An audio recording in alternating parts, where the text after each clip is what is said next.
الحمد لله نحمده ونستعينه ونستغفره ونعوذ بالله من شرور انفسنا ومن سيئات اعمالنا من يهده الله فلا مضل له ومن يضلل فلا هادي له واشهد ان لا اله الا الله وحده لا شريك له واشهد ان محمدا عبده ورسوله ارسله بالحق بشيرا ونذيرا وداعيا الى الله باذنه سراجا منيرا اما بعد فإن أهل الحديث كتاب الله وخير الهدي هدي محمد صلى الله عليه وسلم وشر الأمور محدثاتها وكل محدثة بدعة وكل بدعة ضلالة وكل ضلالة في النار.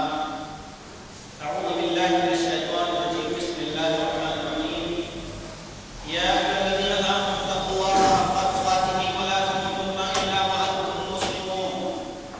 يا أيها الناس اتقوا ربكم الذي خلقكم من نفس واحدة وخلق منها زوجها وبث منهما رجالا كثيرا ونساء واتقوا الله الذي تساءلون به والأرحام إن الله كان عليكم رقيبا.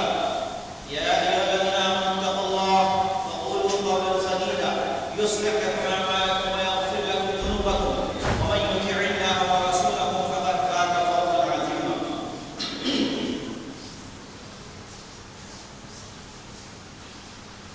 تمام تعریفیں حمد و ثنا عظمت و کبریائی اللہ وحدہ کے لیے لائق شیبہ ہے، جس کے قبض قدرت میں ہم سبوں کی جانیں ہیں، اور ہزاروں انگنت درود و سلام اللہ کی رحمتیں اور برکتوں کا نزول ہو نبی آخر زماں خاتم المرسلین حضرت محمد مصطفیٰ صلی اللہ علیہ وسلم کی ذات گرامی پر، جن کے ذریعے سے ہمیں سچا دین ملا، دنیا اور آخرت کی کامیابی اور کامیابی کا بہترین سامان عطا کیا گیا۔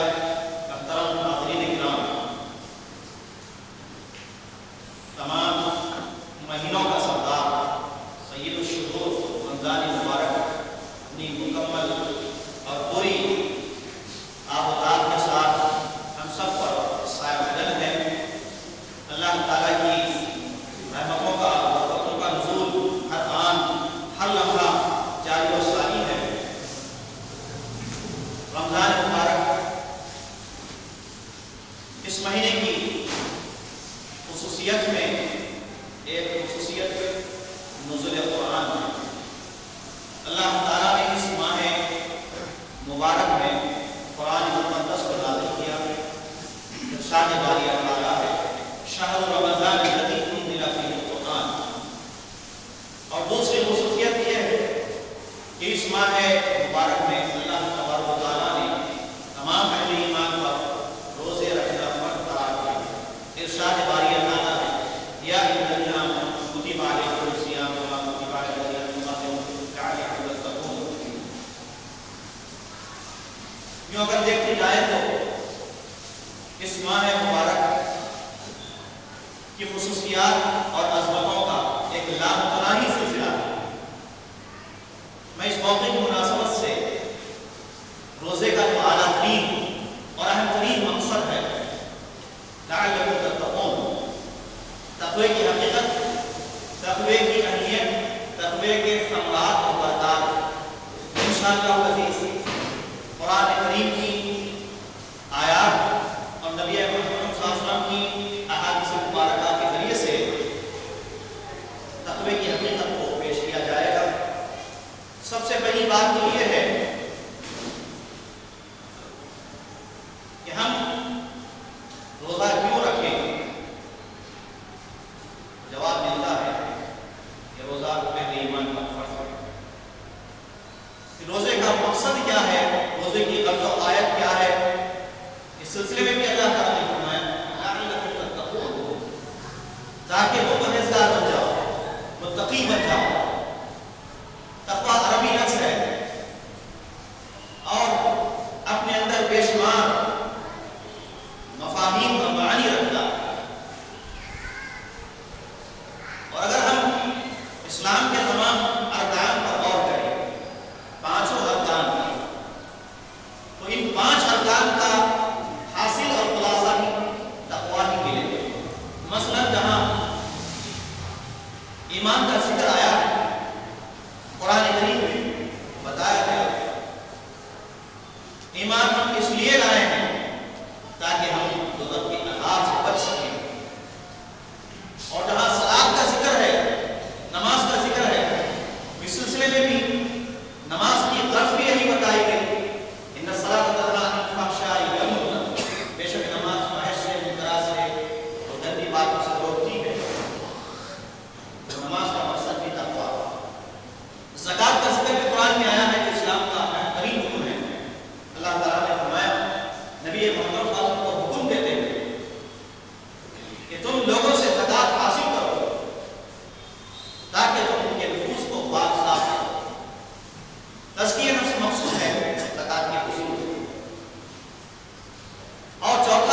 حج کا مقصد بھی یہی بتایا ہے کہ جو شخص اللہ تعالیٰ کی رضا کے لیے، اس کی خوشنودی کے حصول کے لیے حج کرتا ہے تو اللہ تعالیٰ اس کو ایسے پاک کر دیتا ہے، اللہ نے اس ساتھ فرمایا جیسے اس نے اپنی ماں کی پیٹ سے جنم لیا ہے۔ الغرض تمام ارکان کا خلاصہ تقویٰ بتایا گیا۔ کیوں نہ ہم تقوی کے معنی کو جانیں؟ کیا وجہ ہے کہ تقوی کی اتنی اہمیت بتائی گئی، اتنا زور دیا گیا، اور تقوی کو معاشرے میں جاری و ساری کرنے کے لیے اللہ تعالیٰ نے روزوں کو خصوصیت کے ساتھ ایک مہینہ 29 یا 30 دن اس لیے مقرر کیے، محض اس لیے کہ لوگ متقی اور پرہیزگار بن جائیں۔ جو سمجھیے کہ روزہ سالانہ تزکیے کا ایک ریفریشر کورس ہے، نہ صرف اس سے اللہ تعالیٰ کی خوشنودی حاصل ہوتی ہے، بلکہ روزے کے ذریعے سے نفوس کا تزکیہ ہوتا ہے، ہمارا ظاہر و باطن پاک کیا جاتا ہے۔ یوں تو ہم شعوری طور پر یا لاشعوری طور پر روزہ رکھ رہے ہیں، لیکن اللہ تعالیٰ اس کے ذریعے سے ہمارے نفوس کو پاک کرتا ہے، ہمارے باطن کو پاک کرتا ہے، ہمارے جسم کی سلامتی کا بہترین بندوبست فرماتا ہے۔ اسی لیے روزہ رکھنے سے پہلے روزے کے مقصد کو جانیں، روزے کی اہمیت کو پہچانیں، روزے کی اسپرٹ کیا ہے، اس کی روح کیا ہے۔ اس کو اگر ہم جان لیتے ہیں تو یقین جانیے کہ بارگاہ الہی میں ہمارا روزہ مقبول ہوتا ہے۔ ورنہ ایسے کتنے روزے دار ہیں جس کی ترجمانی کرتے ہوئے اور جس کا نقشہ پیش کرتے ہوئے اللہ کے نبی صلی اللہ علیہ وسلم نے فرمایا کم من صائم، بہت ہی روزے دار ایسے رہیں گے یا ملیں گے لیس لہ من صیامہ الا الظمأ، جن کو روزے کے ذریعے سے سوائے بھوک اور پیاس کے اور کچھ حاصل نہیں ہوتا۔ وہ کم من قائم، اور کتنے ہی آپ کو قیام اللیل کرنے والے، رات کی نماز پڑھنے والے، تراویح و تہجد پڑھنے والے ملیں گے۔ لیس لہ من قیامہ، ان کو قیام اللیل سے سوائے رات جگہ کے اور کچھ حاصل نہیں ہوتا۔ اللہ کے رسول صلی اللہ علیہ وسلم نے اسی سلسلے میں ایک اہم نصیحت ہمیں یہ فرمائی، من لم یدع قول الزور والعمل به فلیس للہ حاجۃ فی ان یدع طعمہ وشرابہ، وقد قال النبی صلی اللہ علیہ وسلم۔ جو شخص روزہ رکھتا ہے، مرد ہو یا عورت، جوان ہو یا بوڑھا ہو، من لم یدع، اگر وہ ترک نہیں کرتا قول زور کو، جھوٹی بات کو، جھوٹ کہنے کو، جھوٹ بکنے کو، جھوٹے کاموں کو، جھوٹے کاروبار کو، جھوٹی زندگی کو ترک نہیں کرتا،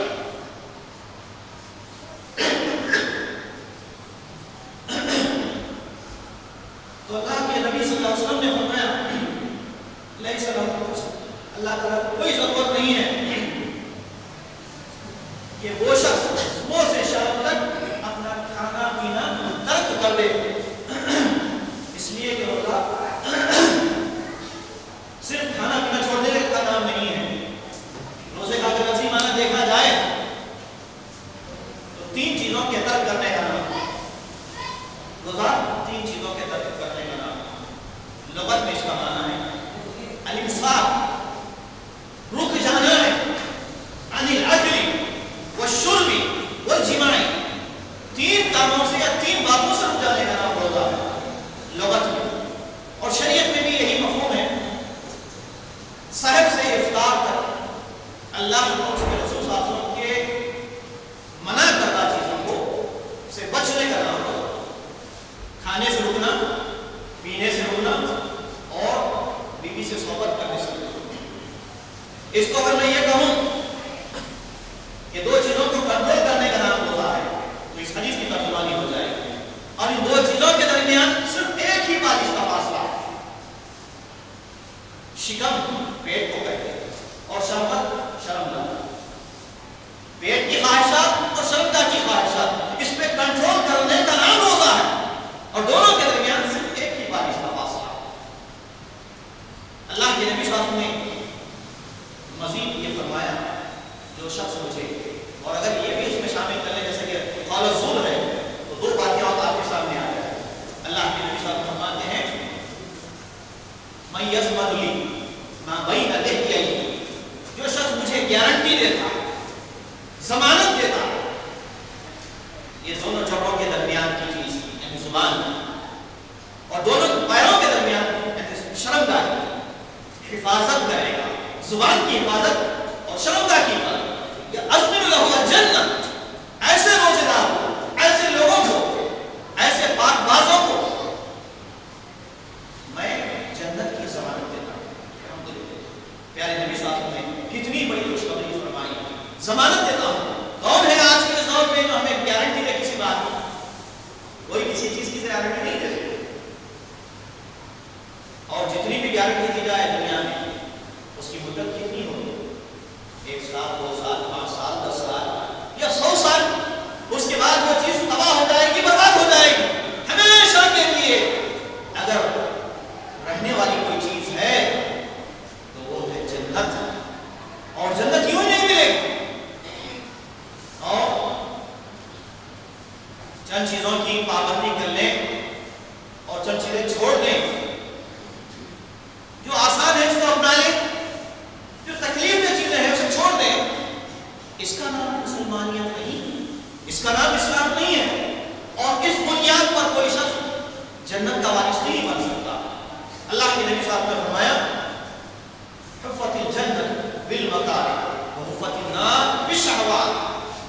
جنت کو اللہ تعالیٰ نے تکلیفوں سے، مصیبتوں سے، پریشانیوں سے گھیر کر کے رکھ دیا. حفت النار بالشہوات، اور دوزخ کو خواہشات سے، لذات سے، آرزوؤں سے، تمناؤں سے چھیڑ کر رکھ دیا. انسان خواہشات کا غلام ہو جاتا ہے، نفس کا پجاری بن جاتا ہے تو دوزخ کا اہل بن جاتا ہے، دوزخ والا بن جاتا ہے. اس کے بالمقابل مصیبتیں سہنا، ایمان پر ڈٹے رہنا، خواہشات پر کنٹرول کرنا اور اللہ کی رضا پر ڈھونڈنا، یہ وہ عظیم ترین کام ہے کہ ہر کوئی نہیں پا سکتا ہے. وَلَمَنْ صَبَرَ وَغَفَرَ إِنَّ ذَلِكَ لَمِنْ عَزْمِ الْأُمُورِ، یہ عظیمت والے کام ہے. تقویٰ کیا ہے؟ بھوکے پیاسے رہنے کا نام ہے، سفید پوشاک پہن لینے کا نام ہے، اپنے ظاہری حلیے کو کچھ سوال لینے کا نام ہے؟ نہیں. اگر اس طرح کا مفہوم ہم نے سمجھا ہے تو ہم نے بہت بڑی غلطی ہے. آئیے ہم اس کی اصلاح کر لیتے ہیں. اللہ تعالیٰ نے کیا فرمایا؟ لَن يَنَالَ اللَّهَ لُحُومُهَا وَلَا دِمَاؤُهَا وَلَٰكِن يَنَالُهُ التَّقْوَىٰ مِنكُمْ.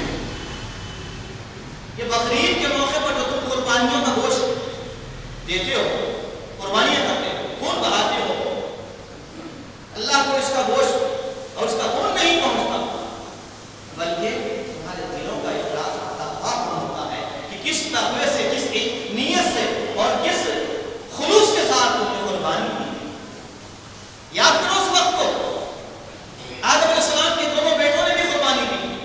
قرآن نے ذکر کیا اس قربہ قربان فتقبل من احد ولم يتقبل من الاخر. ایک کی قبول ہوئی اور دوسرے کی رد ہو گئی، منہ پہ مار دی گئی. جس کی قربانی قبول ہوئی اس کی زبان سے الفاظ نکلے تھے.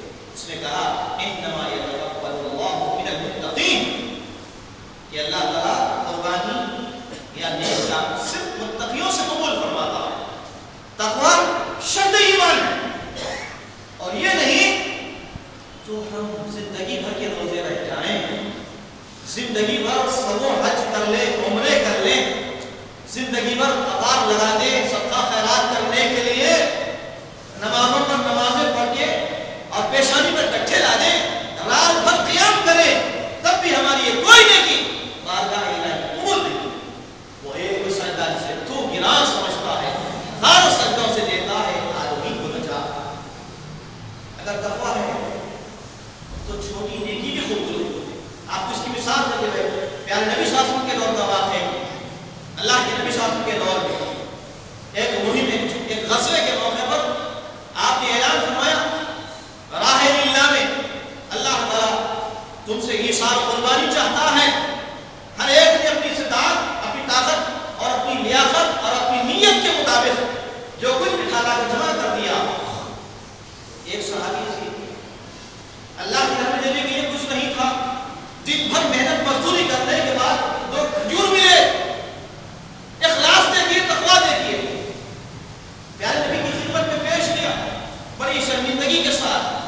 کہ اللہ کے نبی قبول کریں گے یا نہیں؟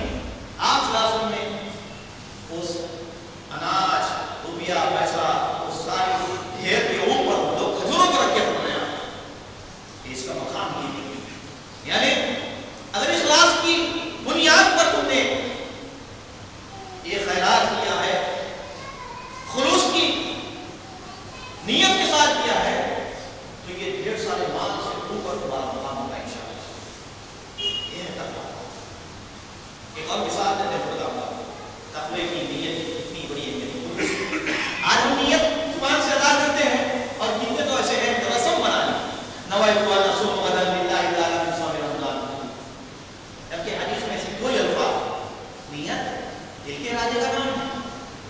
دل کے ارادے کو نیت کہا جاتا ہے. رٹے رٹائے ہوئے الفاظ نہ سنت سے ثابت ہے نہ اللہ تعالیٰ قبول کرتا ہے. ہو سکتا ہے کہ تم نے ڈھونگ بنایا ہو، دل میں کچھ ہے، زبان کو کچھ ادا کر رہے ہو، زبان کو نہیں دیکھے. اللہ کے نبی صاحب نے فرمایا ان اللہ لا ينظر الى اجسامكم ولا الى صوركم ولكن ينظر ما في قلوبكم واعمالكم. تمہاری صورتوں کو اللہ نہیں دیکھے گا، تمہارے جسموں کو نہیں دیکھے گا، بلکہ تمہاری نیت کو اور تمہارے تقوی کو، تمہارے اعمال کو دیکھے گا. اس لیے سارے اعمال کے کرنے سے پہلے نیت کی اصلاح ضروری ہے. احادیث کی تمام کتابیں دیکھیے، فقہاء محدثین کی تمام کتابیں دیکھیے، آپ سب سے پہلا باب، سب سے پہلی کتاب الطہارہ، طہارت کے مسائل ہیں. اور طہارت کے مسائل میں سب سے پہلے نیت کی طہارت، نیت کی پاکیزگی. انما الاعمال بالنیات کی حدیث آپ کو ملے گی. اس سے معلوم ہوتا ہے کہ احادیث پڑھنے سے پہلے، احادیث سیکھنے سے پہلے تم اس حدیث کو پڑھ لو، اس حدیث کو سمجھ لو. یہ نصف دین ہے، دین کا آدھا ہے. نیت اگر درست ہو گئی تو آدھا دین درست ہو گیا. نیت میں کھوٹ ہے، بگاڑ ہے، تو آدمی نیکیوں کے ساتھ، اور سے سنیے، نیکیوں کے ساتھ جہنم میں جائے. صحیح بخاری کا مشہور بات ہے. اللہ کے نبی صلی اللہ علیہ وسلم نے فرمایا سب سے پہلے قیامت کے دن 3 قسم کے لوگوں سے جہنم کی آگ بردائی جائے گی. العیاذ باللہ، اللہ کی پناہ.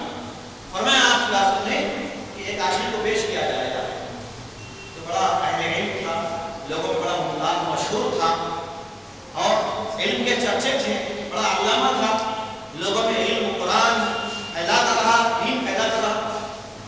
اللہ تعالیٰ پوچھے گا میں نے تجھے علم عطا کیا، تو نے کیا کیا؟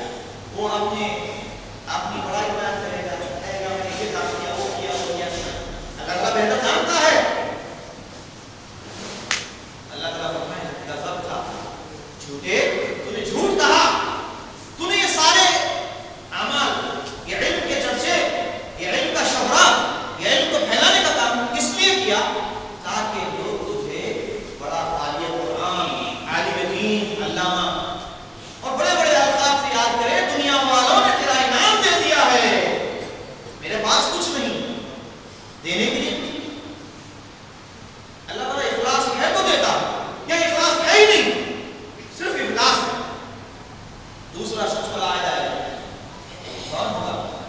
معاشرے میں بڑا سخی، بڑا سخاوت کے چرچے، وہ بھی اپنی سخاوت کے فضائل بیان کرے گا. اللہ تعالیٰ فرمائے جھوٹے، تمہیں جھوٹ کہا، تو نے یہ سب اس لیے کیا تاکہ لوگوں میں تیری شہرت ہو، لوگوں نے تجھے زبان سے تعریف کر کے، تیری بڑائی کر کے انعام دے دیا ہے دنیا میں، یہاں کچھ نہیں ہے. تیسرا شخص آ جائے گا اللہ کی راہ میں شہید ہونے والا. اتنا بڑا درجہ ہے شہادت کا، اللہ کی راہ میں شہید ہونا بہت بڑا درجہ. ایسے ایک شہید کو لایا جائے گا، اللہ تعالیٰ اسے پوچھے گا تو وہ بھی اپنے فضائل گنوائے گا. اللہ تعالیٰ فرمائے جھوٹ کہا تو نے. بالآخر فرشتوں کو حکم ہوگا ان کو گھسیٹتے ہوئے جہنم کے حوالے کر دیا جائے. اور کیجیے یہاں محترم بزرگوں، دوستوں، نوجوان ساتھیوں، ماں اور بہنوں، ہم کس لیے کام کر رہے ہیں؟ ہم نماز کیوں پڑھ رہے ہیں؟ اور جو پڑھتے ہی نہیں، العیاذ باللہ، الامان والحفیظ، اللہ توفیق عطا فرمائے. کتنے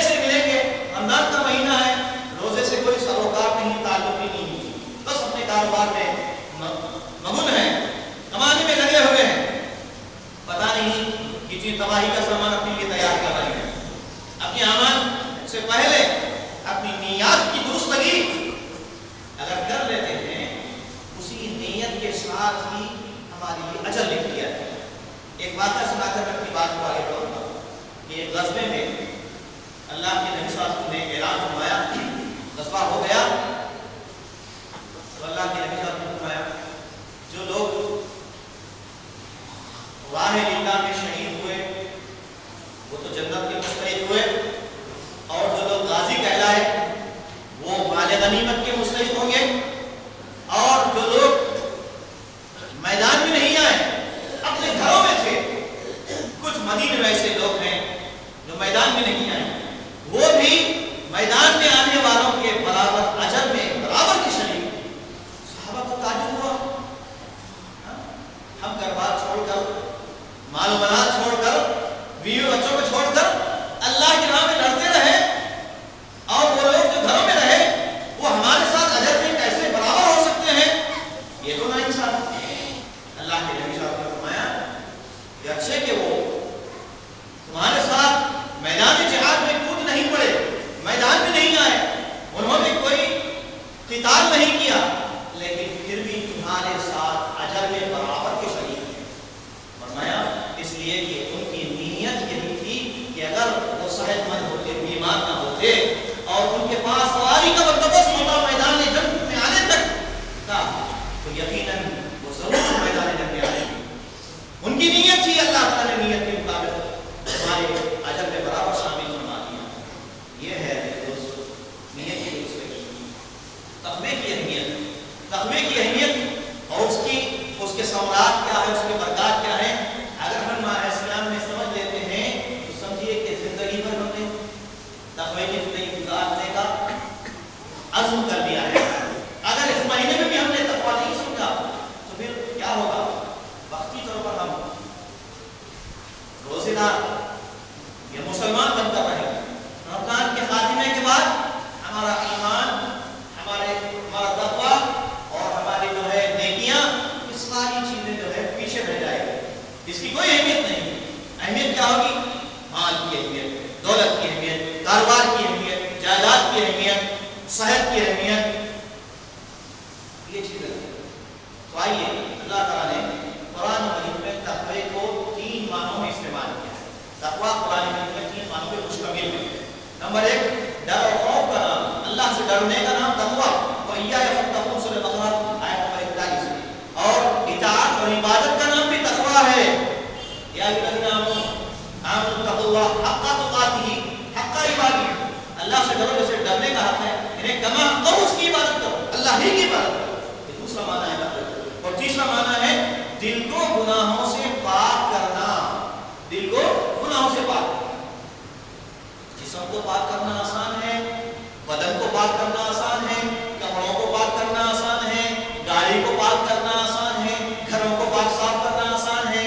دل کو پاک کرنا بہت گراں مشکل ہے. اور ہمارے اسلاف نے کہا کہ دل اخلاص کے لیے کبھی جگہ نہیں دیتا، وہ گراں گزرتا ہے دل پر. اخلاص کا دل میں رہنا، اس لیے سب سے زیادہ اہمیت دل کو سنوارنے کی، سدھارنے کی اور اس کو تربیت دینے کی ہے. قد افلح من زکاہا وقد خاب من دساہا. فلاح پایا، کامیاب ہو وہ شخص جس نے اپنے نفس کو پاک کر لیا. برباد ہوا، ہلاک ہوا کہ جو اپنے نفس کی خواہشات کو غلام بن کے نفس کو کچل ڈالا. تو فلاح ملے گی، کامیابی ملے گی تقوی کی بنیاد پر. اور تقوی انبیاء کی دعوت ہے. نبیوں نے اپنے امتیوں کو تقوی کا حکم دیا. حضرت نوح علیہ السلام، حضرت ابراہیم علیہ السلام، حضرت شعیب علیہ السلام، حضرت محمد مصطفیٰ صلی اللہ علیہ وسلم، سبوں نے اپنی امتوں کو تقوی کا حکم دیا تاکہ لوگ برائیوں سے بچیں. جب برائیوں سے بچیں گے صحیح معنی میں اللہ کی عبادت گزار کریں. اور دنیا آخرت میں عزت کا اگر ذریعہ ہے تو صرف تقوی. ان اکرمکم عند اللہ اتقاکم. اللہ تعالیٰ کے نزدیک عزت والا، جس کی عزت ہے وہ اللہ تعالیٰ کے نزدیک ہے. وہ کون ہے؟ متقی انسان اگر متقی نہیں ہے تو اللہ تعالیٰ کے نزدیک اس کی کوئی اہمیت نہیں. اتنی اہمیت کو اجاگر کیا اللہ کے نبی نے، خبردار تم نہ کھاؤ مگر متقی کا، اور تمہارا مال نہ کھائے مگر متقی. اتنی پیاری نسل ہے. یعنی تم جس سے کھا رہے ہو اس کا مال بھی وہ تقوی والا ہونا چاہیے، اور تم جسے کھلا رہے ہو وہ بھی تقوی والا ہونا چاہیے. خبر کے اندر مرنے کے بعد سوال جواب ہوگا. تقوی اگر ہے یثبت اللہ الذین آمنوا بالقول الثابت، ایمان اور تقوی ہی بچائے. اس کے بعد جو اہم ترین راستہ ہے، بڑا کٹھن راستہ ہے، وہ ہے پل صراط کا. اس پل صراط کے راستے پہ پار ہونا بہت بڑا گناہ ہے، بہت بڑی جو ہے بہادری ہے. سورہ مریم میں اللہ تعالیٰ نے فرمایا وَإِن مِّنكُمْ إِلَّا وَارِدُهَا، تم میں سے کوئی ایسا نہیں ہے جو اس پل صراط کے راستے پر سے نہ گزرے. ہر ایک کو اس پر سے گزرنا ہوگا. تلوار سے تیز، بال سے باریک، بہت ہی کٹھن راستہ، مشکل ترین راستہ. اللہ تعالیٰ نے فرمایا کہ لوگ کٹتے جائیں گے، گرتے جائیں گے اس راستے سے، دوزخ کی کھائی رہے گی نیچے، اور اوپر سے جو گزریں گے صرف وہی لوگ جو تقوی والے ہیں ان کو ہی ہم بچائیں گے. اللہم اجعلنا منہم ثم ننجی الذین اتقوا، پھر ہم نجات دیں گے، بچائیں گے ان کو جو متقی ہیں. وَنَذَرُ الظَّالِمِينَ فِيهَا جِثِيًّا، اور ظالموں کو اس کی نظر کر دیں گے، ہلاک برباد ہو جائیں گے. میں نے بتایا تھا ابھی کہ یہ سالانہ تربیت کا ریفریشر کورس ہے. اسی کے ساتھ ساتھ ہر مشکل سے بچنے کا تقویٰ ایمرجنسی دور ہے. ہر مشکل سے بچنے کا راستہ ہے. مشکل میں پھنس گئے ہیں، مصیبتوں میں جکڑے ہوئے ہیں، اور اللہ تعالیٰ فرما رہا ہے اگر تمہارے اندر تقویٰ آ جائے، ہر بلا سے، ہر پریشانی سے، ہر مصیبت سے ہم تمہیں بچا لیں گے. اور تو اور روزی کے کھلنے، روزی کا میں زیادتی ہونے کا بہترین اگر ذریعہ ہے تو وہ تقویٰ ہے. میں یتق اللہ یجعل لہ مخرجا، اللہ تعالیٰ نے فرمایا جو اللہ سے ڈرتا ہے اس کے لیے اللہ تعالیٰ راستے بنا دیتا ہے، راستہ نکالا. وَيَرْزُقْهُ مِنْ حَيْثُ لَا يَحْتَسِبُ، اور اس طریقے سے رزق روزی دیتا ہے کہ اس کے گمان میں ایسے کھلاتا ہے. اور تقوی سے انسان کو ایک شعوری زندگی ملتی ہے. ایک آدمی اللہ سے ڈرتے ہوئے گزارتا ہے، وہ چوکنا رہتا ہے، بیدار مغز رہتا ہے، کام کرنے سے پہلے سوچتا ہے، قدم اٹھانے سے پہلے چوکنا ہو جاتا ہے.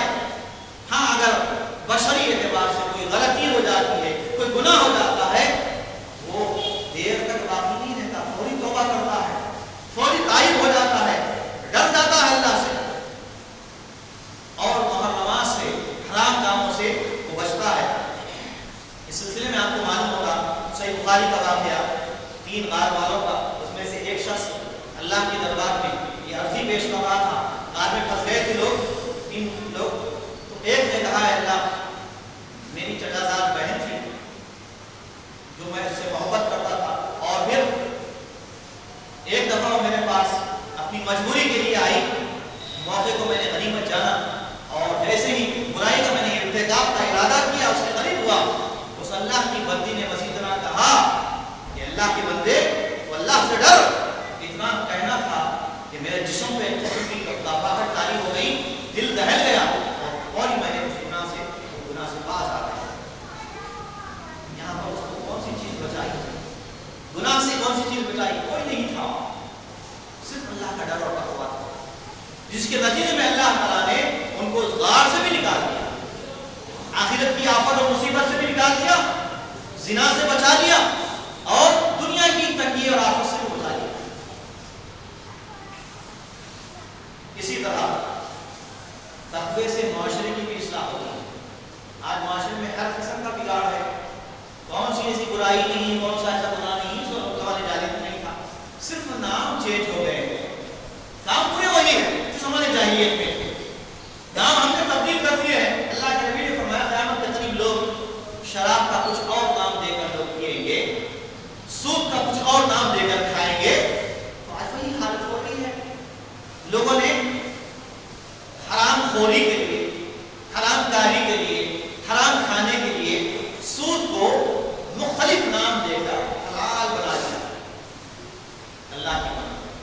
اللہ تعالیٰ نے فرمایا سود خور، کھانے والے، کھلانے والے، لکھنے والے، دکھانے والے، اس پر گواہ بننے والے، اللہ کی فرمان کے سب پر لعنتیں ہوتی ہیں. اور جو لوگ یہ کام کرتے ہیں جان بوجھ کر، اعلان جنگ اللہ کی طرف سے اعلان جنگ ہوتے ہیں. کوئی لڑنے کے لیے تیار ہوتا ہے اللہ سے؟ سود خور تیار ہو جائے، اتنا بڑا ہے. اور تقویٰ سے نوجوانوں کے بگاڑ کی بھی اصلاح ہو. ایک نوجوان اللہ کے نبی کی خدمت میں آ کر کہنے لگا مجھے زنا کی اجازت نہیں چاہیے، بدکاری کرنے کی اجازت نہیں. آپ نے اسے ڈانٹا ٹوٹا نہیں، حکیمانہ انداز سے تربیت فرمائی. کہا کہ اگر کوئی شخص تمہاری ماں کے ساتھ، تمہاری بہن کے ساتھ، تمہاری بیوی کے ساتھ یہ حرکت کرے تو تم برداشت کرو گے؟ میں نے کہا نہیں، ہرگز نہیں، میں سب اسے قتل کر دوں گا. آپ نے فرمایا جس کے ساتھ تم برائی کا ارادہ کر رہے ہو سکتا ہے کہ وہ کسی کی ماں ہو، بہن ہو، پھوپھی ہو، بیٹی ہو. آپ نے اسے سمجھا دیا، اس کے لیے دعا فرمائی.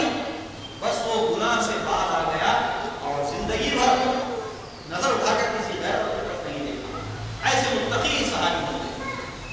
تو یہ کیا تھا؟ تقویٰ دل میں بیٹھ گیا، ظاہر میں نہیں تھا، دل میں بیٹھ گیا. اور اس لیے اللہ کے نبی نے فرمایا اشارہ کرتے ہیں تقویٰ ہاں ہونا، تقویٰ یہاں ہوتا ہے. تو سب سے زیادہ ہمیں محنت دل کو پاک کرنے کی. ہم محنت کس پر کر رہے ہیں؟ 4-5 بچپن میں افطار جمع کرنے کی محنت. اور گھروں میں دیکھیے آپ عورتیں بس لگی ہوئی ہیں، پوری محنت کر رہی ہیں افطار کا وقت. کتنی محنت، 2-4 گھنٹے. اور اگر خاص آئٹم ہو تو بات پوچھیے سارا دن تو پکوان میں جاتا ہے. اللہ کی بات، اللہ تعالیٰ نے فرمایا روزہ کم خوری کا نام ہے. یہاں تو بسیار خوری، خوب خوری ہو رہی ہے، خوب کھا رہے ہیں. تو تقویٰ سلامت رہے گا، محفوظ رہے گا، ہلاک برباد ہو جائے گا. تقویٰ ٹوٹ جائے گا، روزہ بھی ٹوٹ جائے گا. اس لیے کہ روزے کے لیے ضروری ہے کہ آپ کم کھائیں. کم کھانے سے کمزور نہیں ہوں گے، بلکہ دیکھا جائے تو طبی اعتبار سے بھی کم کھانے میں بے شمار فائدے ہیں. اور اللہ کے نبی کی سنت ہے کم کھانا، کم بولنا، کم سونا. ہم زیادہ کھاتے ہیں رمضان میں، زیادہ سوتے ہیں رمضان میں، زیادہ بولتے ہیں رمضان میں. بالکل الٹا، کوئی کام نہیں رہتا، بکواس، غیبت، چغلی، یہی کرتا ہے. مشغولیت ہماری رمضان کی مشغولیت. اور بس نہیں ہوتا، تراویح کے بعد تو ہوٹلوں کا جو عالم ہوتا ہے، ایسے محسوس ہوتا ہے کہ جنگ، میدان جنگ ہے. لوگ جو ہے کفار پر یلغار ہو رہے ہیں. وہ یلغار کس پہ؟ پیٹ پر یلغار ہو رہی ہے. اب تقویٰ کیسے آئے گا؟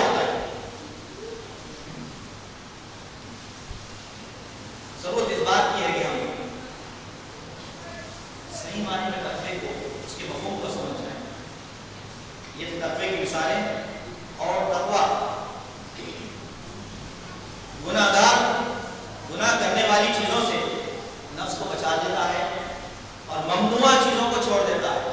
اللہ نے، اللہ کے رسول نے جن چیزوں میں منع کیا، ما آتاکم الرسول فخذوہ وما نہاکم عنہ فانتہوا.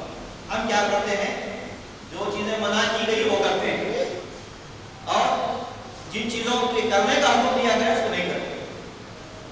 کتاب کے معنی مفہوم کو بھی نہیں سمجھا. اور اس سلسلے میں ہماری آباء و اجداد کی عندی تخلیق، بڑے لوگ ایسا بول کے آئے، ہم ویسے چلیں گے. کب تک چلتے رہیں گے؟ سنتیں تمہارے سامنے ہیں. قرآن کریم روزانہ سن رہے ہو تراویح میں، کیا دماغ پہ جھوم نہیں رہتی؟ روز سن رہے ہیں. لعلکم تتقون افلا تعقلون. عقل نہیں ہے کیا؟ پوچھ اللہ تعالیٰ قرآن پوچھ رہا ہے. پڑھ رہے ہیں قرآن شبینے پہ شبینے، 5 شبینے رات بھر پڑھ رہے ہیں. ایک آیت نہیں سمجھا، ایک آیت نہیں سمجھا. پڑھانے والا بھی نہیں سمجھا، پڑھنے والا بھی نہیں سمجھا. اب کیا قرآن سے فائدہ ہوگا؟ یہ دستور زندگی ہے. دنیا اور آخرت میں نجات ملے گی اس کتاب کے ذریعے سے.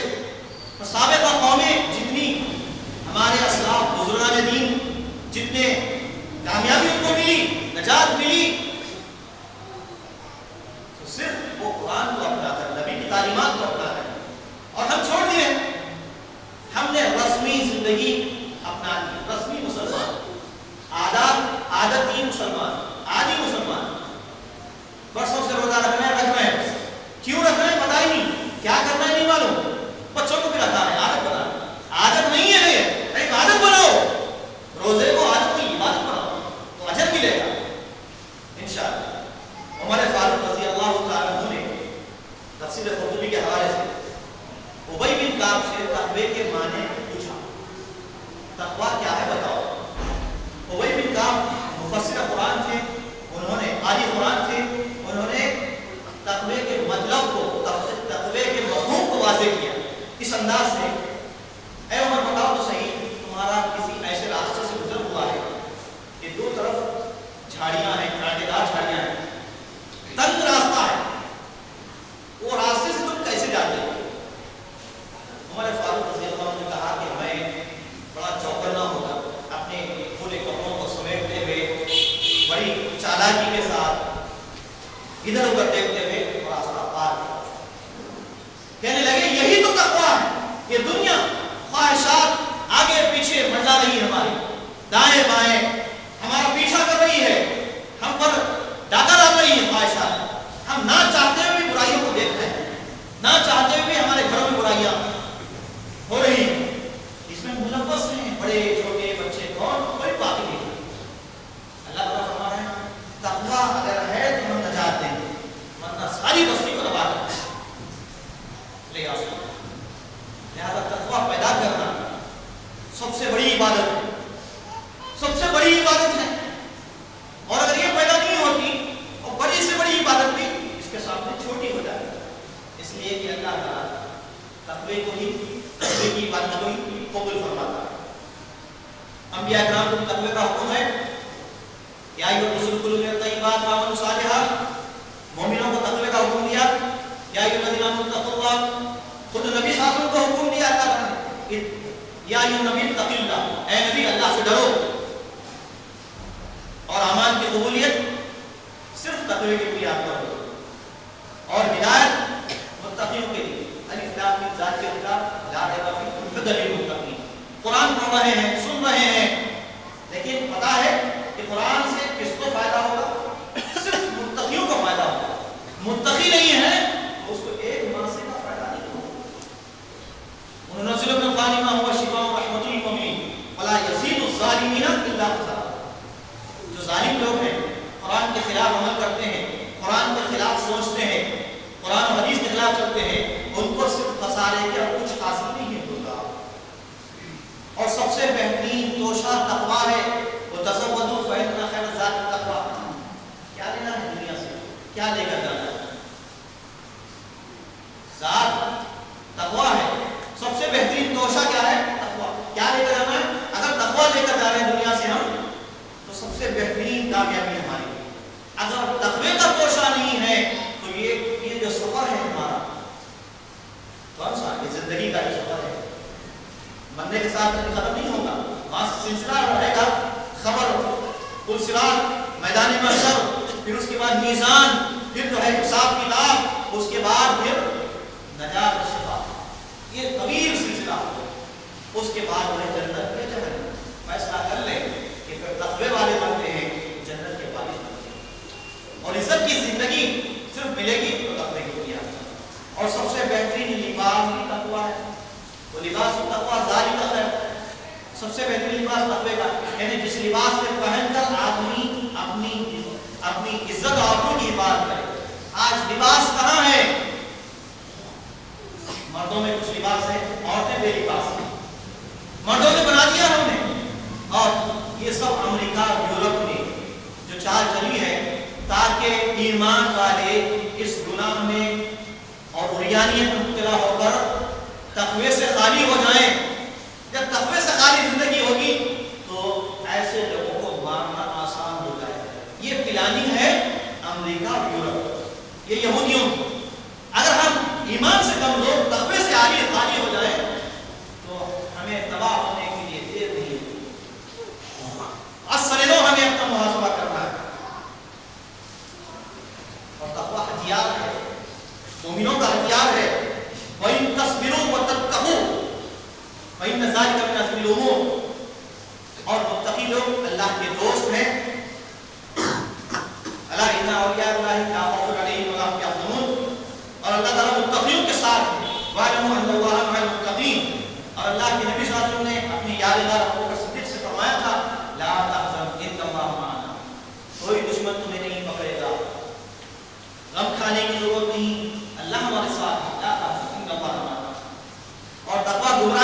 نکلنے کا راستہ ہے.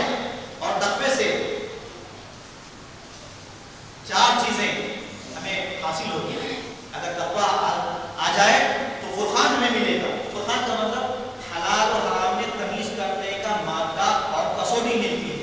یہ صرف متقیوں کو ملتی ہے.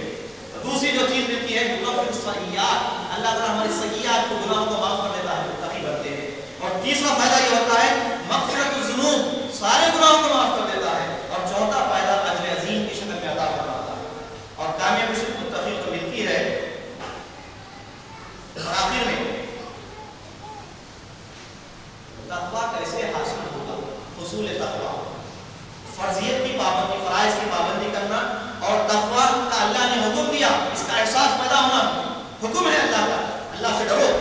اور دوسری چیز ہے تقوی کے جو ثمرات، جو فائدے اور برکات ہیں، اس کو سامنے رکھ کر زندگی گزارنا. اور تیسری چیز اللہ سے اور تقدیر، اللہ پر اور تقدیر پر ایمان رکھنا. اور چوتھی چیز صراط مستقیم پر چلنا. اور پانچویں چیز سبیل اللہ کو اپنا، اللہ کے راستے پر چلنا. اور چھٹی چیز ہے صرف ایک اللہ کی عبادت کرنے والے بننا. اور ساتویں چیز ہے روزے رکھنے والے بننا، اس لیے کہ روزے کا مقصد تقویٰ ہے. اور عدل کرنا، عدل و انصاف کریں گے تو تقوی والے بنیں گے.